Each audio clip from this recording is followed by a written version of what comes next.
Hello everyone and welcome to the next in our series of daily origami for YouTube. Today we're going to make another traditional project, and this particular project is like a cute little sort of envelope or case, and it's said to have been used for kind of like holding seeds or small grains. You could use this to hold all sorts of things depending on if you had a necklace and it broke and all the beads fell apart and you need a quick and easy way to kind of save everything up to take home and fix later on. This can be a really easy and helpful kind of origami if you don't happen to always have, you know, little pouches and Ziploc bags on you all the time. So this particular origami, it works a little better if you don't use a square piece of paper. It's nice to have something a little more kind of like tubular in shape when we're finished. So I'm just going to be using something that's actually about a 3/4 is the size on one side, and you just need one sheet. So the only cutting comes from maybe making your paper a certain size, but this is just such a versatile project because you can really use it in so many different ways. So I'll show you guys the steps here as we go along. I just need to first make my paper the rectangle, so I can just fold and mark where my center is a little bit here, and then just fold towards the center. And I'll cut off this extra here. And that will give me more of a rectangular shape to work with. You can use regular paper, like printer paper works really good for this, because you can make a really nice and a good sturdy little container with your paper. So I've got a nice little rectangular shape here. Now I'm going to have my color side facing down, and I want to fold up, and you kind of want to make this as a little narrow up here, even about a centimeter or less at the top there is good. Give yourself a little room, and this is where, depending on what you do with the space, like if you make it fatter, you get a little different result. The fact that everything gets, you know, secured and makes a good container is the same. But I've got that little bit up there at the top, and I'm just going to fold actually right snug against that edge, so you can kind of push along that. So we get a nice smooth edge at the top. And then I'm going to roll down one more time along that edge. This is how we're securing off everything so that we can get a nice little pouch. So try to make that as straight as you can. Flip it over. And I'm going to take these sides here, take the right side and fold it down to the bottom edge. And I'm just going to kind of twist it here to make it a little easier. Get it started over here.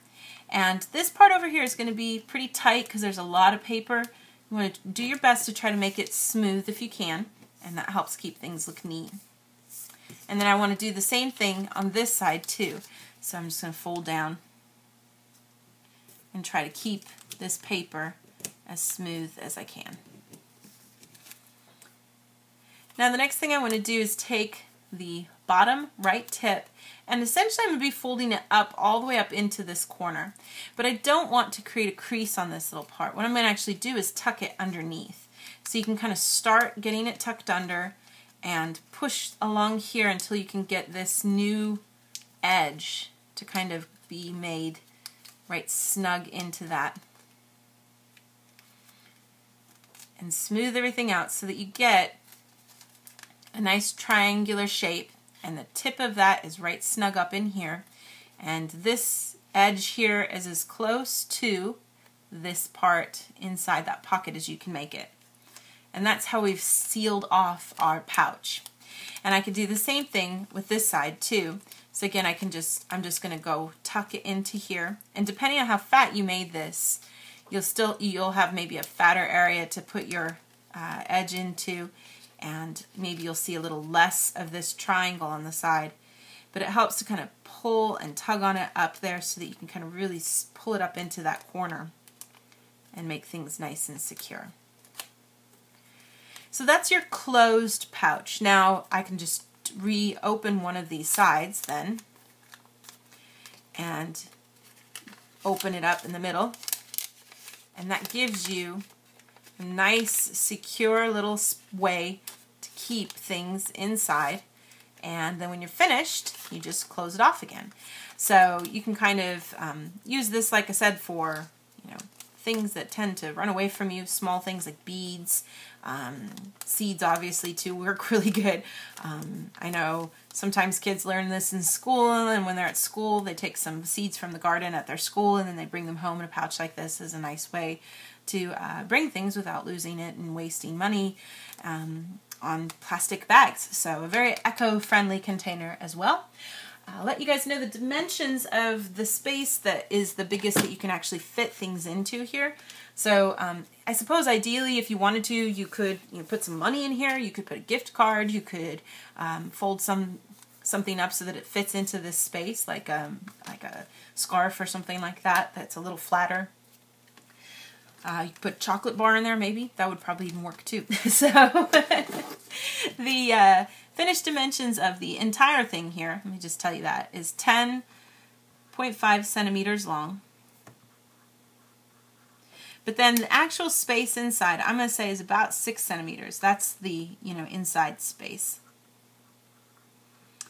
And then the height of that is 4.5 about. That should kind of give you an idea of the general dimensions of things, so that if you're using it for a specific project, you'll know what to use. This would work great for holding jelly beans and M&Ms for Easter and stuff. If you picking them up in a trail or something, you can put them inside. So that gives you kind of your little finished seed packet, which is our finished project for today. Thank you so much for watching, and we'll see you next time.